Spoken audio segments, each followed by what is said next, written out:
नमस्कार। आज है अक्टूबर की 9 तारीख, दिन बुधवार। अब आप बिहार की बड़ी खबरें सुनिए।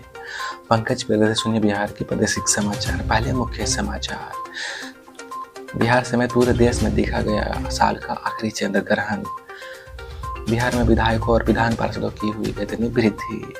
और सीएम नीतीश कुमार ने कहा कि आरक्षण की सीमा 50% से अधिक बढ़ाया जाए और EWS पे सुप्रीम कोर्ट के फैसले को स्वागत किया। और जानेंगे बिहार के मौसम का हाल।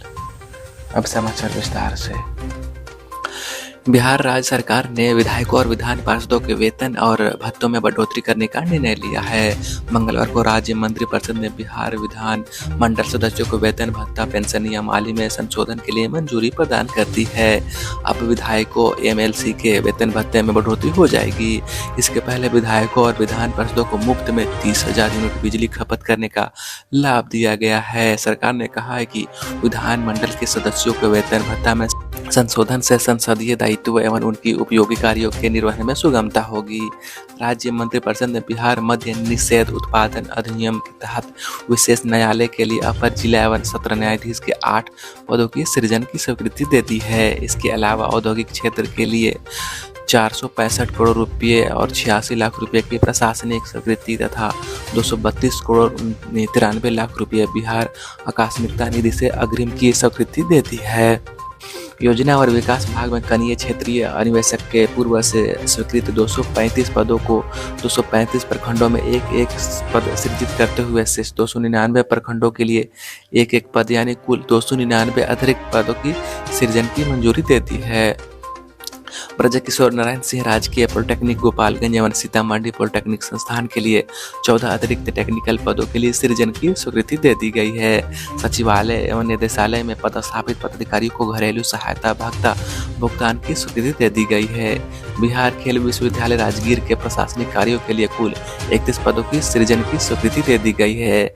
जन वितरण प्रणाली में 5 वर्षों के लिए रेंट बेसिस पर ऑनलाइन इलेक्ट्रॉनिक तराजू का अधिष्ठापन तथा ई-पॉस मशीन के लिए 110 करोड़ रुपये के लिए स्वीकृति दी गई है। सीएम नीतीश कुमार ने आर्थिक रूप से कमजोर सवर्णों का 10% आरक्षण जारी रखने के लिए सुप्रीम कोर्ट के फैसले का स्वागत करते हुए मंगलवार को कहा कि अति पिछड़ा वर्ग EBC के लिए और अन्य पिछड़ा वर्ग OBC के लिए उनकी जनसंख्या के अनुसार आरक्षण की 50% सीमा को बढ़ाया जाना चाहिए। मुख्यमंत्री नीतीश कुमार ने मंगलवार को पत्रकारों से कहा कि उच्चतम न्यायालय ने जो फैसला सुनाया है वह उचित था। वह हम आर्थिक रूप से कमजोर वर्ग के लिए 10% आरक्षण में समर्थन करते हैं। उन्होंने कहा कि अनुसूचित जाति को उनकी आबादी के अनुसार आरक्षण दिया गया है, लेकिन EBC और OBC सहित अन्य जातियों को उनकी जनसंख्या के अनुपात के अनुसार आरक्षण नहीं मिल रहा है। उन्होंने कहा कि बेहतर होगा कि OBC और EBC को उनकी आबादी के अनुसार आरक्षण की सुविधा प्रदान करने के लिए आरक्षण का 50% की सीमा बढ़ाई जाए। मुख्यमंत्री ने कहा कि इसके लिए मैंने पूरे देश में जातिगत जनगणना कराने का सुझाव दिया है ताकि हर जाति को उनकी जनसंख्या अनुपात के अनुसार उचित आरक्षण देने के लिए उनकी वास्तविक ताकत और आर्थिक स्थिति का आकलन किया जा सके। उन्होंने कहा कि मेरी सरकार बिहार में जातिगत आधारित जनगणना करा रही है। मुख्यमंत्री ने कहा कि बिहार में जाति आधारित जनगणना प्रत्येक जाति की समग्र स्थिति में सुधार लाने और किसी भी जाति और पंथ के गरीबों को सहायता प्रदान करने के लिए किया जा रहा है। पटना जिला निर्वाचन पदाधिकारी ने चुनाव आयोग के निर्देश के आलोक में जिले में स्वीप गतिविधियों को लेकर अधिकारियों को दिशा निर्देश जारी किया है। अपने आदेश में उन्होंने ताकीद की है कि 9 नवंबर को निर्वाचन सूची का प्रारूप प्रकाशित किया जाए, उसके बाद दावा आपत्तियां आदि का समय दिया जाए। मतदाता सूची की अंतिम प्रकाशन 1 जनवरी 2023 को होना है। इस बीच जागरूकता कार्यक्रम में भी साथ साथ जारी रहेंगे। मुख्यमंत्री नीतीश कुमार श्री गुरु नानक देव जी के महाराज के 554वें प्रकाश पर्व के अवसर पर तख्त श्री हरि मंदिर साहब में आयोजित मुख्य दीवान कार्यक्रम में शामिल हुए और मत्था टेक कर राज्य में सुख शांति एवं समृद्धि की कामना की है। पटना मौसम विभाग ने अगले 5 दिनों तक बिहार के लिए मौसम का पूर्वानुमान जारी कर दिया है। मौसम विभाग के अनुसार राज्य में पूर्वा हवा के कारण अगले 5 दिनों तक मौसम शुष्क बना रहेगा। 5 दिनों के बाद पूरे राज्य में पारे में गिरावट की संभावना है, जिससे ठंड में वृद्धि हो सकती है। तो विभाग का मानना है कि बिहार में इस बार ठंड की स्थिति जो भी हो, लेकिन राज्य में न्यूनतम तापमान में काफी कमी आने की संभावना है। प्रदेश के गया में तापमान सबसे कम दर्ज किया गया। यहाँ की तापमान 15.2 डिग्री सेल्सियस पहुँच गया है। प्रदेश में सुबह और शाम के समय में अभी भी ठंड लगेगी। दिन के समय मौसम साफ रहेगा। दिन के समय धूप भी निकली रहेगी। मौसम विज्ञानी के मुताबिक प्रदेश का औसत और न्यूनतम तापमान इस महीने सामान्य से 1 या 2 डिग्री कम रहेगा, जबकि औसत अधिकतम तापमान सामान्य के आसपास ही रहेगी। ऐसा अनुमान लगाया जा रहा है कि इस बार राज्य से मानसून की देर से वापसी होने के कारण ठंड की वापसी में देरी हो सकती है। राज्य के मौसम की अगर बात करें तो इसमें लगातार बदलाव जारी है। राज्य के तापमान में अभी उताराव और चढ़ाव की स्थिति बनी हुई है। आने वाले समय में तापमान और गिरने की संभावना है। प्रदेश का औसत अधिकतम तापमान अभी भी 30 से 32 डिग्री सेल्सियस बना हुआ है और न्यूनतम तापमान 18 से 20 डिग्री सेल्सियस बना हुआ है। राज्य के प्रमुख शहरों का तापमान की बात करें तो पटना का तापमान 18.5 डिग्री सेल्सियस दर्ज किया गया। वहीं मुजफ्फरपुर में 20.1 डिग्री सेल्सियस, गया में 15.2 डिग्री और भागलपुर में 19.7 डिग्री और औरंगाबाद में 16.9 डिग्री सेल्सियस दर्ज किया गया। साल का आखिरी चंद्र ग्रहण मंगलवार को भारत समेत कई देशों में देखा गया। देश में अरुणाचल प्रदेश की राजधानी ईटानगर में पूर्ण चंद्र ग्रहण के साथ चंद्रोदय सबसे पहले देखा गया। कोलकाता, कोहिमा, पटना, पुरी, रांची में पूर्ण और शेष भारत में अधिकांश जगहों पर आंशिक ग्रहण देखा गया। ऑस्ट्रेलिया और अमेरिका में पूर्ण ग्रहण के कारण चंद्र लाल नजर आ रहा था। अगले साल की बात की जाए तो यानी 2023 में 4 ग्रहण लगेंगे। इनमें 2 सूर्य ग्रहण और 4 में से 2 चंद्र ग्रहण लगेंगे। न्यायमूर्ति डी.वाई. चंद्रचूड़ बुधवार को देश के 50वें मुख्य न्यायाधीश की पद की शपथ लेंगे। वे 10 नवंबर 2024 तक पद पर बने रहेंगे। वह न्यायमूर्ति उदय उमेश ललित का स्थान लेंगे। राष्ट्रपति द्रौपदी मुर्मू राष्ट्रपति भवन में उनको पद की शपथ दिलवाएंगी। बता दें कि न्यायमूर्ति चंद्रचूड़ के पिता करीब 7 वर्ष और 4 महीने मुख्य न्यायाधीश रहे थे, जो शीर्ष कोर्ट के इतिहास में किसी मुख्य न्यायाधीश का सबसे लंबा कार्यकाल है। न्यायमूर्ति चंद्रचूड़ कई संविधान पीठ व ऐतिहासिक फैसले देने वाले उच्चतम न्यायालय की पीठों का हिस्सा रहे हैं। बिहार प्रशासनिक सेवा के 61 अधिकारियों का तबादला किया गया है। बदले गए अधिकारियों में 60 को जिला लोक शिकायत निवारण पदाधिकारी के अलावा भूमि सुधार उप समहर्ता बनाया गया है।